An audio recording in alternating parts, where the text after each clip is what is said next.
Hello everyone, আমরা গেছিলাম 1 জানুয়ারিতে মায়াপুরে।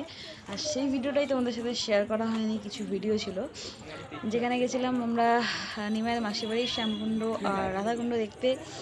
আর সেখানে গিয়ে কিন্তু উইন্টার সিজন, যেহেতু ফুল তো থাকবেই, ফুলের কালেকশানগুলো দেখো এত সুন্দর লাগছিল। তোমরা ভিডিওতে যতটা ভালো দেখতে পাবে তার থেকে গিয়ে দেখলে অনেক ভালো দেখতে পাবে যে ফুলের কালেকশানগুলো কতটা সুন্দর ছিল। আমার তো খুব ভালো লাগছিলো। তোমরা যারা উইন্টার সিজনে এখনও যাওনি, তোমরা যাও, গিয়ে দেখো। বাট ভালোভাবে দেখতে গেলে কোনো অকেশনে গেলে হবে না। আমরা যেমন 1 জানুয়ারিতে গেছিলাম, প্রচুর ভিড় ছিল, ভালোভাবে কোনো কিছুই ঘুরে দেখা যায় না, এতটাই ভিড়। আর 1 জানুয়ারিতে মানে মানুষ ভালো কিছু করে আর চোরেরা হচ্ছে চুরি করে।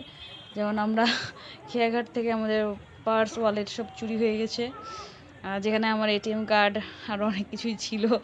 তো যাই হোক, ওরা ওদের ভালো কাজ দিয়ে শুরু করেছে আর আমরা আমাদের ভালো কাজ দিয়ে শুরু করছি। যাই হোক, দেখতেই পাচ্ছ ফুলের কালেকশানগুলো দেখো। শীতকালে গেলে একটা জিনিস দেখা যায় যে ফুলের কত সুন্দর, গরমকালেও থাকে অন্য ধরনের, আর শীতকালে কিন্তু অন্য ধরনের। দেখতেই পাচ্ছ কত সুন্দর লাগছে। সামনে থেকে তোমরা যারা দেখবে তারা বুঝতে পারবে কত সুন্দর লাগছে। আমরা গেছিলাম এগুলোই দেখতে, আর বিশেষ করে দেখছিলাম শ্যামকুণ্ড আর রাধাকুণ্ডে যে সুন্দর সুন্দর ফিশগুলো রয়েছে ওগুলোকে দেখতে। আর সেই ফিশগুলো কিন্তু খুব সুন্দর ছিল, এবার অনেক ফ্রাই ছিল, সেই ভিডিওগুলো তোমাদেরকে শেয়ার করবো।